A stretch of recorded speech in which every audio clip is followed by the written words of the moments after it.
نحمده ونصلی علی رسولہ الکریم، اما بعد۔ محترم سامعین، آج میں آپ حضرات کے سامنے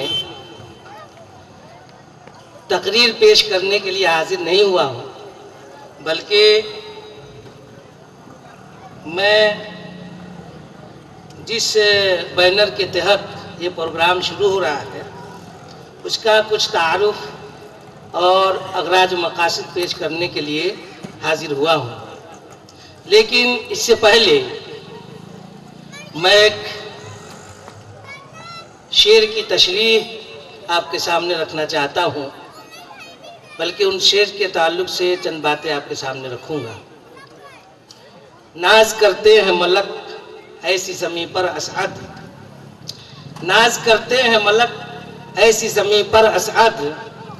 جس پہ جو چار گھڑی ذکر نبی ہوتا ہے۔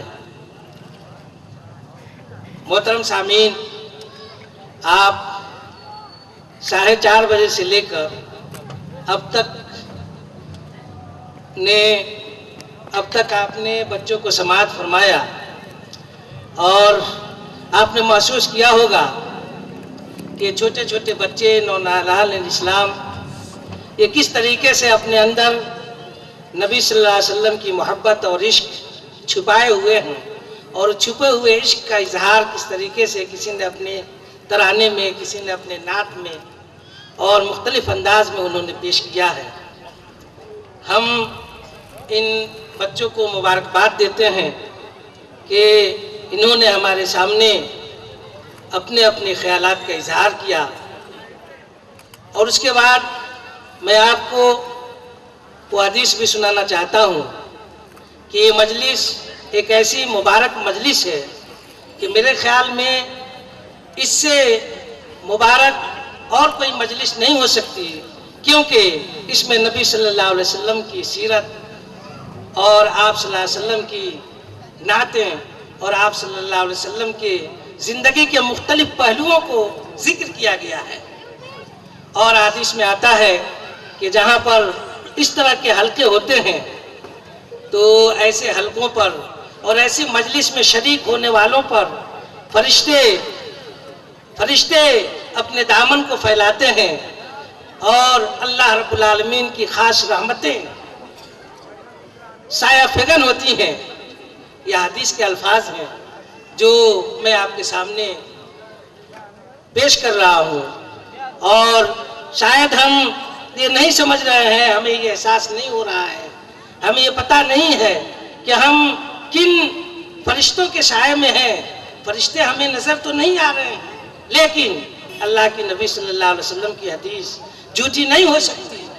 سب کچھ جھوٹا ہو سکتا ہے لیکن نبی صلی اللہ علیہ وسلم کی بات جھوٹی نہیں ہو سکتی۔ آپ صلی اللہ علیہ وسلم کی ایک پیاری حدیث ہے۔ تو اللہ رب العالمین ہمیں ایسے مجلسوں میں ہمیشہ شرکت کرنے کی توفیق نصیب فرمائے، اور یقیناً ہماری شرکت آپ نبی صلی اللہ علیہ وسلم سے محبت میں ہے، اور یہ محبت ہمارے دلوں کے اندر اللہ رب العالمین قائم اور دائم رکھے، اور اس طریقے سے جہاں کہیں بھی مجلسیں ہوں اس میں شرکت کی ہم سب کو توفیق نصیب فرمائے۔ یہ تعمیر سیرت کمیٹی، یہ بستی لیول پر ایک کمیٹی بنائی گئی ہے، اور اس کا مقصد صرف اور صرف یہ ہے کہ یہاں پر دینی جلسے، اسلامی بیداری لانے کے لیے کوشش کی جائے، اور یہ کوئی تنظیم نہیں ہے، کوئی جماعت نہیں ہے، بلکہ یہ بستی لیول پر ایک کمیٹی ہے جو یہ چاہتی ہے، جس کا مقصد یہ ہے کہ جماعتیں اور تنظیمیں مل کر میں آئیں اور اس میں جڑیں، اور جڑ کر یہاں پر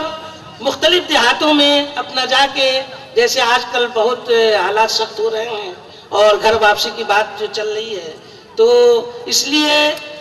بستی لیول پر یہ کمیٹی بنائی گئی ہے کہ دوسری جماعتیں بھی مل کر اس میں شامل ہوں، اور شامل ہو کر ایک بستی لیول پر ایک اجتماع اور ایک اجتماعیت کو یہاں پر قائم کیا جائے، اور اسلامی طور پر بچوں کو اور لوگوں کو مجتمع کیا جائے، اور مجتمع کر کے گھر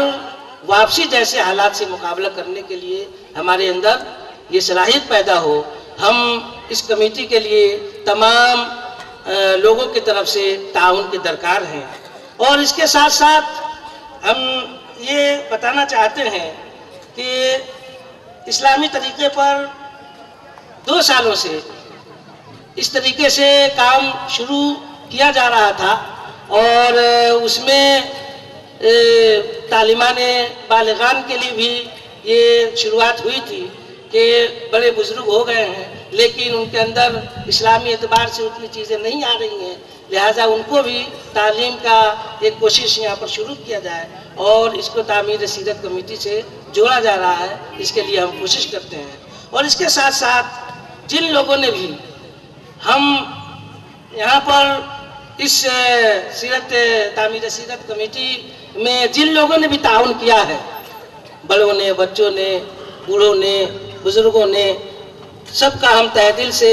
شکر گزار ہیں اور بلکہ ان کے لیے دعا کرتے ہیں کہ اللہ رب العالمین ان کو دین دونی رات چوگنی ترقی نصیب فرمائے اور اللہ رب العالمین ان کو ہمیشہ اس طرح کے تعاون کرنے میں ان کو توفیق نصیب فرمائے. وآخر دعوانا ان الحمد للہ رب العالمین.